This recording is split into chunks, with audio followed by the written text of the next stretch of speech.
Crore budget में रखते बोल के बोले, लेकिन सिर्फ 3000 करोड़ रुपए रखे हैं। ये सरकार बड़े भाई के रास्ते में छोटे भाई चल रहा साहब। वहां बड़े भाई के पास या कोई एमपी मुसलमान नहीं है, कोई मिनिस्टर मुसलमान नहीं है, या अपने राज्य में भी ये बड़े भाई के गवर्नमेंट में एक मुसलमान के एमएलए नहीं है, एक मुसलमान के एमएलसी नहीं है। ये हुकूमत में कम से कम मुसलमानों को मिनिस्टर भी नहीं दिया है।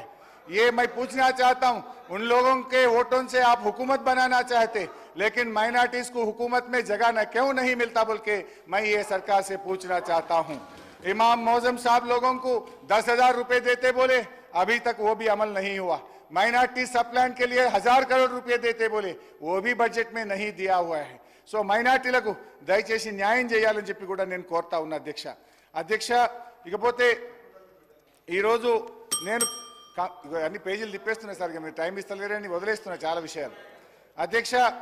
ఇక నిరుద్యోగుల విషయంలో నేను ఒకటే కోరుతా ఉన్నా అధ్యక్ష, బడ్జెట్లో 2 లక్షల ఉద్యోగాలు కదా, ఇప్పుడు ఏడాదిలోగా 2 లక్షల మందికి ఉద్యోగాలు ఇస్తామన్నారు।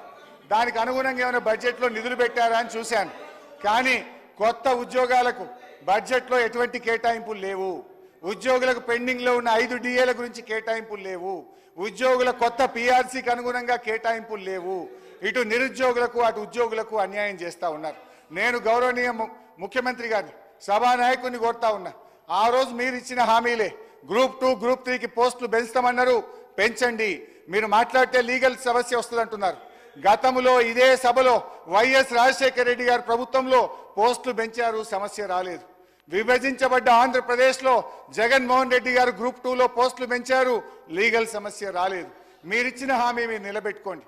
బట్టి గారు ఇక్కడ నిలబడి గ్రూప్ 1కు 1:100కు అవకాశం ఇవ్వాలని గౌరవనీయులు బట్టి గారు ఈ సభలో అడిగారు, కానీ అక్కడ కూర్చోగానే మారిపోయినట్టు కనబడతా ఉంది। దానికి కూడా లీగల్ సమస్య రాదు। గతంలో వైఎస్ రాజశేఖర రెడ్డి గారు 1:100 చేశారు, ఎటువంటి లీగల్ సమస్య లేకుండా ఆ అవకాశం ఇవ్వడం జరిగింది। బేసిజాలకు పోకుండా దయచేసి నిరుద్యోగులకు ఇచ్చిన మాటను నిలుపుకొని అమలు చేయాలని చెప్పి నేను మీ ద్వారా వారిని కోరుతున్నా। నిరుద్యోగులకు 4000 భృతి పోయినసారి అడిగితే బట్టి గారు ఇదే సభలో మేము అటువంటి హామీ ఇవ్వలేదని అన్నారు। దయచేసి చూసుకొని ఆ నిరుద్యోగులకు భృతి ఎప్పటి నుంచి ఇస్తారో మీరు బడ్జెట్లో కేటాయింపులు లేవు, దాని గురించి కూడా చెప్పాలని కోరుతున్నా। హైదరాబాద్లో అభివృద్ధి జరగలేదన్నారు, చెప్తే దానికి ఒక 10 పేజీలు ఉన్నది, కానీ టైం లేదు। మళ్ళీ నెక్స్ట్ మేము లాస్ట్లో దాంట్లో మాట్లాడతాం, కానీ హైదరాబాద్లో మేము చేసిన అభివృద్ధి వల్లనే హైదరాబాద్ ప్రజలు నిండుగా మమ్మల్ని అన్ని రకాలుగా ఆశీర్వదించిన విషయాన్ని గుర్తుపెట్టుకోండి అధ్యక్ష।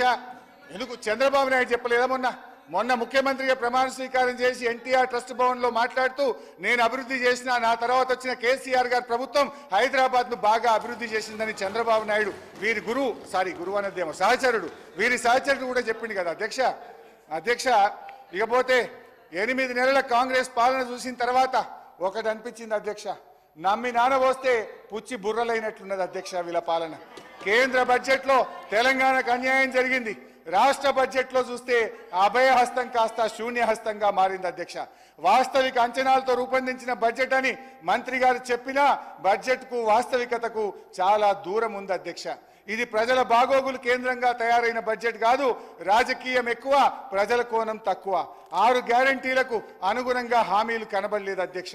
బడ్జెట్ ప్రసంగంలో బట్టి గారు చెప్పినట్టు సంపద వల్ల సమర్థత రాదు, కానీ సమర్థత వల్ల సంపద వస్తుంది అనే విషయాన్ని వారు గుర్తుపెట్టుకోవాలి। ఈ ప్రభుత్వానికి సమర్థత లేదు, వాస్తవిక అంచనాలు లేవు, అందుకే ఆశించిన సంపద రావడం లేదు। ఫలితంగా ప్రజా సమస్యలు పరిష్కారం కావు అనే నిరాశ ఈ బడ్జెట్ మిగిల్చింది। రాబోయే బడ్జెట్ అయినా ఆశాజనకంగా ఉండాలని కోరుకుంటున్నాను।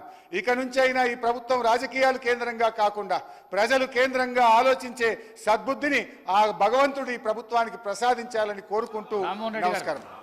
రామ్మోహన్ రెడ్డి గారు అధ్యక్ష,